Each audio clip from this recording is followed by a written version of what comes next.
ሰላም ጤና ይስጥልኝ አድማጭ ተመልካቾቻችን። ዛሬ ደግሞ ስለ እጮኛ ቪዛ ወይም ደግሞ ፊያንሲ ቪዛ እና እንደገና ደግሞ ከዚህ በፊት ስለሰራ ነው ኢሚግራንት ቪዛ። ምክንያቱም እንደሚታወቀው ዶናልድ ትራምፕ ከመጣ በኋላ ዲቪ 2027 እና ኢሚግራንት ቪዛ ሰስፔንድድ ሆኗል ወይም ደግሞ ፕሮሰስ ማድረግ አይቻልም። ነገር ግን ዛሬ ኢንዲቴል ስለ ፊያንሲ ቪዛ ወይም ደግሞ ኬዋን ቪዛ ስለሚባለው ይዤላችሁ ቀርባለሁ ማለት ነው። እንግዲህ ለቻናላችን አዲስ የሆናችሁ ሰዎች ሰብስክራይብ እንድታደርጉና የደወል ምልክቷን በመጫንም በቀጣይ ቪዲዮ በምለቅበት ጊዜ ኖቲፋይ እንዲያደርግ ማድረግ ትችላላችሁ ማለት ነው። እና አሁን ወደ ኬዋን ቪዛ እና እንደገና ደግሞ ከዚህ በፊት የሰራሁት ቪዲዮ አለ ግልጽ ያልሆኑ እና ተጨማሪ ኢንፎርሜሽኖችን የምሰጣችሁ ይሆናል። እንደተለመደው ቪዲዮን ላይክ በማድረግ እንድትጀምሩ ጠይቃለሁ ማለት ነው። እንግዲህ ኬዋን ቪዛ ወይም ፊያንሲ ቪዛ ማለት ምን ማለት ነው የሚለውን ዲቴልስ አሳያችሁ። በቅርቡ የአሜሪካ መንግስት ኢሚግሬሽን ቪዛ ያቆመው ከጃንዋሪ 21 2026 ጀምሮ ይሆናል ማለት ነው። ስለዚህ ከዚህ ጊዜ በኋላ ፊያንሲ ቪዛም የቆመ የሚመስለው ሰው አለ፣ ወይም ደግሞ ተያያዥ ወደ አሜሪካ የሚደረጉ ጉዞዎች የሚቀር የሚመስለው አለ። ለምሳሌ ከዚህ በፊት ዲቪ የደረሳቸው ሰዎችም የእነሱም የሚስተጓጎል ወይም የቀረ ይመስላቸዋል። ኢቭን በተጨማሪ ደግሞ ሌላ ምን አለ አሳይለም ወይም ደግሞ በፖለቲካ ችግር ምክንያት ፖለቲካል አሳይለም ጠይቀው የሚሄዱ ሰዎች ወይም የሄዱ ሰዎች አሉና ያም ደግሞ እንዳልተከለከለ እንደ ፊያንሲ ቪዛ ወይም ኬዋን ቪዛ እንደሆነ ልነግራችሁ ፈልጋለሁ። ተመሳሳይ ነው ማለት ሳይሆን እንዳልተከለከለ ወይም ደግሞ እስካሁን ድረስ ፕሮሰስ እየተደረገ መሆኑ ማለት ነው። ስለዚህ ምንድን ነው የምናደርገው? ኢሚግራንት ቪዛ ማለት ለእናት፣ ለአባት፣ ለወንድም፣ ለእህት፣ ለሚስት ወይም ለባልና እንደገና ለልጆች የሚገኝ ወይም ደግሞ የሚሰጥ ቪዛ ይሆናል ማለት ነው። ለምሳሌ አንድ ሰው አሜሪካ ያለ ሰው የአሜሪካ ዜግነት ያለው እናቱን፣ አባቱን፣ ሚስቱን፣ ልጆቹን፣ እህቱን፣ ወንድሙን ለመውሰድ ከዚህ በፊት ቪዲዮ ሰርችላችኋለሁ። ኮሜንት ላይም ታግ አደርግላችኋለሁ። ይህን ቪዲዮ ሄዳችሁ ማየት ትችላላችሁ። ነገር ግን ዛሬ ኢንዲቴል የምነግራችሁ ስለ ቢያንሲ እና ፊያንሲ ቪዛ ወይም ኬዋን ስለሚባለው ቪዛ እና ሁለተኛ ደግሞ ፖለቲካል አሳይለም ጠይቆ እሱ ብቻ ሳይሆን ቤተሰቦች ውስጥ መሄድ ይችላሉ የሚለውን ኢንዲቴል ይዤላችሁ ቀርባለሁ ማለት ነው። እንግዲህ በመጀመሪያ ደረጃ ምንድን ነው በዋናነት መለየት ያለብን ዜግነት፣ ግሪን ካርድ እና የመኖሪያ ፈቃድ ነው። እንግዲህ ከዚህ በፊት በሰራውላችሁ ቪዲዮ ዜግነት ካላችሁ የአሜሪካ ዜግነት ካላችሁ ቤተሰብ መውሰድ በጣም ቀላል ነው። ኢቭን ቤተሰብ ማለት ልጆችን ወይም ሚስትን፣ እናት አባትን ብቻ ሳይሆን ወንድምና እህትን መውሰድ ይቻላል። ምክንያቱም ዜግነት ማግኘት፣ የመኖሪያ ፈቃድ ማግኘት እና ግሪን ካርድ የተለያዩ ስለሆኑ ማለት ነው። እነዚህ ነገሮች ኢንዲቴል እየገለጽኩ ወይም ደግሞ እያብራራው በየስቴፑ ወይም በየመሃል ነግራቸዋለሁ ማለት ነው። ሌላው ደግሞ ምንድን ነው ኬዋን ቪዛ ኢሚግሬንት ቪዛ ተመሳሳይ አይደሉም። ኬዋን ቪዛ ሌላ ነው፣ የፊያንሲ ቪዛ ነው። ኢሚግራንት ቪዛ ሌላ ነው። የተከለከለውም ኢሚግራንት ቪዛ ስለሆነ ማለት ነው። ነገር ግን በፖለቲካል አሳይለም ወይም በአሳይለም የጠየቀ ሰው ግን ከሁለቱም ጋር ስለማይገናኝ ደግሞ ደሪቬቲቭ አሳይለም ስለሚባል እነዛን ሰዎችም መውሰድ ይችላል እና እነሱንም ቢሆን ኢንዲቴል ይዤላችሁ ቀርባለሁ ማለት ነው። ሌላው አንድ አሜሪካዊ እጮኛውን ወይም ደግሞ ገርል ፍሬንዱን ወደ አሜሪካ ከየትኛውም ዓለም መውሰድ ከፈለገ የሚሞላቸው ፎርሞች አሉ ወይም ደግሞ መውሰድ ይችላል ማለት ነው። ዲቪ 2027 ስለተከለከለ ኢሚግራንት ቪዛ ስለተከለከለ ይሄ ቀረ ማለት አይደለም እና አሁንም አልተከለከለም፣ ቪዛውን ማግኘት ትችላላችሁ ማለት ነው። ሌላው ደግሞ የሚሞላው ፎርም ምንድን ነው? ለመሙላት ማቅረብ የሚጠበቅበት ዶክመንቶች አሉ። በተጨማሪም ባለፉት 2 ዓመታት ውስጥ ከገርል ፍሬንዱ ወይም ከእጮኛው ጋር መገናኘት አለበት ማለት ነው። ስለዚህ አንድ ወንድ አሜሪካ ሆኖ እጮኛው ኢትዮጵያ ከሆነች ወይም የትኛውም ዓለም ላይ ካለች ምን ማድረግ አለበት?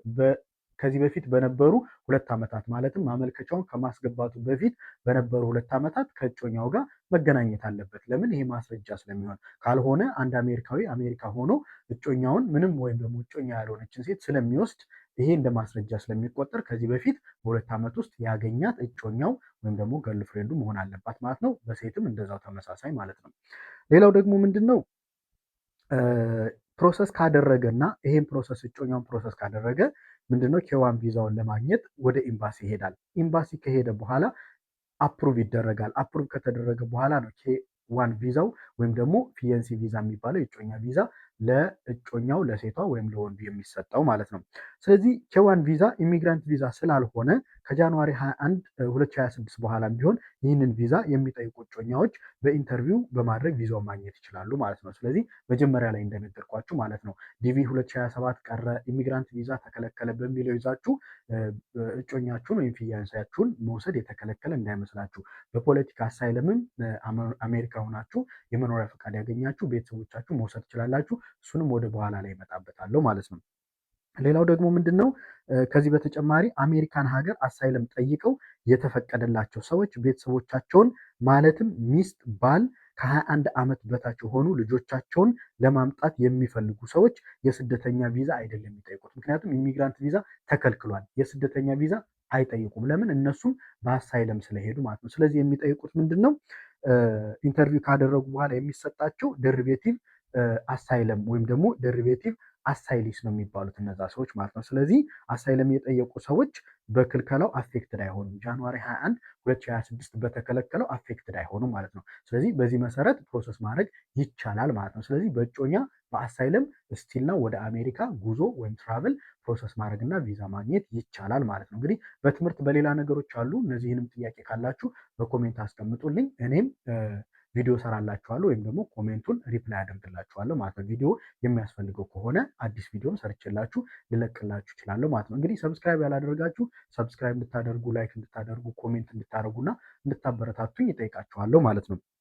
እንግዲህ ኢንተርቪው ከተደረገ በኋላ በአሳይለም የመጡ ሰዎች ቤተሰብ ደሪቬቲቭ አሳይለስ በመሆናቸው ምክንያት ቪዛውን ያገኛሉ ማለት ነው። በእጮኛም ሆነ በደሪቬቲቭ አሳይለም የመጡ ሰዎች ወደ ግሪን ካርድ ፕሮሰስ ይገባሉ። እንግዲህ ቪዛውን ካገኙና አሜሪካ ከገቡ በኋላ ደግሞ ግሪን ካርድ ለማግኘት ፕሮሰስ ማድረግ ይችላሉ። በዛ ማዕቀፍ ይታቀፋሉ ማለት ነው። ስለዚህ አሁንም ቢሆን ሞር አድቫንቴጀስ ናቸው ማለት ነው። ስለዚህ አልተከለከለም፣ ጉዞ ወደ አሜሪካ አልተከለከለም ማለት ነው። ከምን ውጭ ከዲቪ 2027 ጀምሮ ለጊዜው ሰስፔንድ ተደርጓል። እንደገና ደግሞ ኢሚግራንት ቪዛ ወይም የስደተኛ ቪዛ ተከልክሏል። ነገር ግን በእጮኝነት፣ በትምህርት፣ በአሳይለም መውሰድ ይቻላል ቤተሰብ ወይም እጮኛ እንደማለት ነው። እንደገና ደግሞ ምንድን ነው በቀጣይ ለምሳሌ ስለ አሳይለም ማመልከቻ ሂደቶቹ እንዴት እንደሆኑ ለምሳሌ አንድ ሰው በፖለቲካል አሳይለም አሜሪካ ከሆነ እንዴት አድርጎ ቤተሰቦቹ መውሰድ ይችላል የሚለውን ሂደቶችን ማወቅ ከፈለጋችሁ አጠቃላይ የአሜሪካ ጉዞ በትምህርትም ሊሆን ይችላል፣ በፊናንስም ሊሆን ይችላል። ከዚህ በፊት በነበሩ ዲቪዎች ለምሳሌ ዲቪ 2026 2025 ደርሶት ፕሮሰስ ያልጨረሰ ወይም ችግር የገጠመው ሰው ካለ በኮሜንት ቢያሳውቀኝ ይሄን ነገር መልስ ልሰጠው እችላለሁ።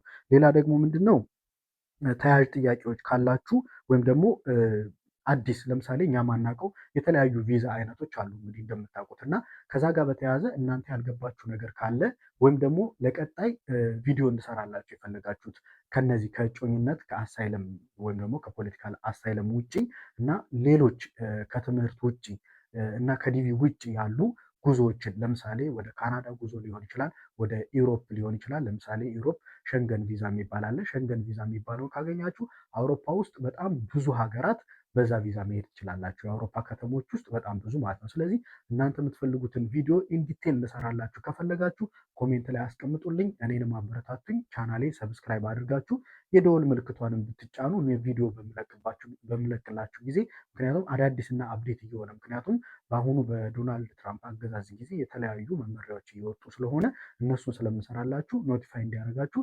ሰብስክራይብ ብቻ ሳይሆን የደወል ምልክቷ ስትጫኑ ቪዲዮ ስለቅ ኖቲፋይ ያደርጋችኋል ወይም ኖቲፊኬሽን ምልክት ይመጣላችኋል ማለት ነው። ስለዚህ በዛ መሰረት ተጠቃሚ ትሆናላችሁ። እንደገና ደግሞ ይሄ ይመለከተዋል ለምትሉት ወይም ይሄ ቪዲዮ ለሚያስፈልገው ሰው ሼር እንድታደርጉልኝ በአክብሮት እየጠየቅኩኝ ቸር ተመኘው። እስከ መጨረሻው ስለተከታተላችሁኝ አመሰግናለሁ። መልካም ጊዜ